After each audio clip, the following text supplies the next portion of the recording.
In the beginning, when God made the heavens and the earth, there was still no plant on the field nor herb in the garden, for the Lord God had not yet sent rain upon the earth, and there was no one to till the ground. But a stream would rise from the earth and water the whole face of the ground.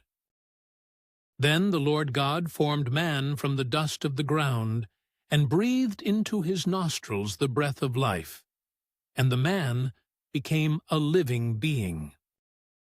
And the Lord God planted a garden in Eden, in the east, and there he put the man whom he had formed. Out of the ground the Lord God made to grow every tree that is pleasant to the sight, and good for food, the tree of life also in the midst of the garden, and the tree of the knowledge of good and evil. A river flows out of Eden to water the garden, and from there it divides and becomes 4 branches. The name of the first is Pishon. It is the one that flows around the whole land of Havilah, where there is gold. And the gold of that land is good. Bdellium and onyx stone are there. The name of the second river is Gihon. It is the one that flows around the whole land of Cush. The name of the third river is Tigris, which flows east of Assyria. And the fourth river is the Euphrates. The Lord God took the man and put him in the Garden of Eden to till it and keep it.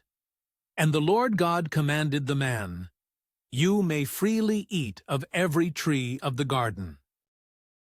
But of the tree of the knowledge of good and evil you shall not eat, for in the day that you eat of it, you shall die." Then the Lord God said, "It is not good that the man should be alone. I will make him a helper as his partner."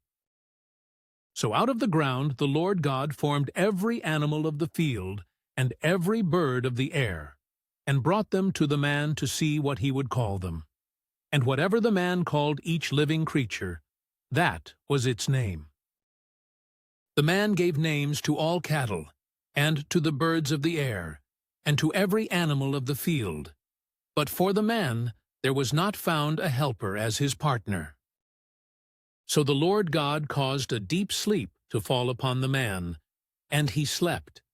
Then he took one of his ribs and closed up its place with flesh.